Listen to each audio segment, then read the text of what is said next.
કરજણ ખાતે આવેલ સરસ્વતી વિદ્યાધામ ખાતે આજરોજ કરજણ ધારાસભ્ય અક્ષય પટેલની અધ્યક્ષતામાં BRC કક્ષાનું ગણિત વિજ્ઞાન પ્રદર્શન યોજવામાં આવ્યું હતું, જેમાં તાલુકાના વિવિધ 10 ક્લસ્ટરમાંથી 50 જેટલા વિવિધ વિષયો ઉપરની બાળ વૈજ્ઞાનિકો દ્વારા કૃતિઓ રજૂ કરવામાં આવી હતી। જીવનમાં ગણિત અને વિજ્ઞાનનું ખૂબ મહત્વ રહેલું છે, ત્યારે બાળકોમાં વિજ્ઞાન ગણિતની જાગૃતિ અને રુચિ કેળવાય, જેને લઈ આવા પ્રદર્શનો યોજવામાં આવતા હોય છે।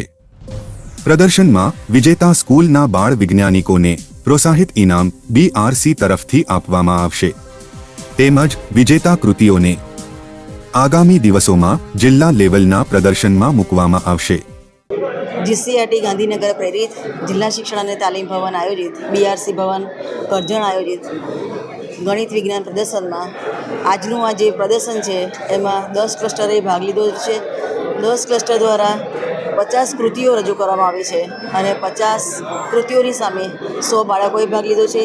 ગણિત વિજ્ઞાન પ્રદર્શનમાં અલગ અલગ થીમ પર પ્રોજેક્ટ મૂકવામાં આવ્યા છે અને શિક્ષક મિત્રો દ્વારા જે તૈયારી કરાઈ છે અને બાળકો જે પ્રદર્શિત કરી રહ્યા છે અને જે બાળ વૈજ્ઞાનિકો છે એને પ્રોત્સાહિત કરવા માટેનું આ તાલુકા કક્ષાનું ગણિત વિજ્ઞાન પ્રદર્શન યોજવામાં આવ્યું છે અને આ જે પ્રદર્શન છે એ ખૂબ જ સરસ રીતે અહીંયા આયોજિત થઈ રહ્યું છે।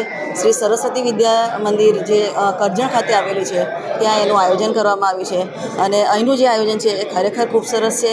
માનનીય ધારાસભ્ય શ્રી અક્ષયભાઈ પટેલ પણ આવેલા છે। તાલુકા કક્ષાએ એકચ્યુઅલી આની આખી એક ચેનલ છે, પહેલાં CRC પર પ્રદર્શન થાય, ત્યાંથી કૃતિ પસંદ થાય અને તાલુકા પર આવશે। હવે તાલુકામાં જે પસંદ થશે કૃતિ અને એનું જિલ્લા કક્ષાએ પ્રદર્શન કરવામાં આવશે અને એ જિલ્લા કક્ષામાં પ્રદર્શનમાં જ્યારે નંબર આવશે ત્યારે રાજ્ય લેવલ પર પણ એ કૃતિ લઈને શિક્ષકો બાળકો સાથે ત્યાં જશે। એ પ્રકારની આખી ચેનલ છે અને એ આ ગણિત વિજ્ઞાનનો હેતુ પણ રહેલો છે કે બાળકોમાં જે વૈજ્ઞાનિક ક્ષમતા રહેલી છે અને જે વસ્તુ બહાર એનામાં આપવી જોઈએ એ આવા પ્રદર્શન દ્વારા બાળકોનો વિકાસ થાય, એ પોતે પોતાના રજૂઆત કરી શકે, પોતાની કલ્પના શક્તિ પણ અહીંયા વિકસે, વિચારવાની શક્તિ વિકસે અને જે વૈજ્ઞાનિક અભિગમ છે એ પણ કેળવાય, એ ખાસ એનો હેતુ રહેલો છે। કરજણથી ઈશ્વરસિંહ પઢિયારની રિપોર્ટ।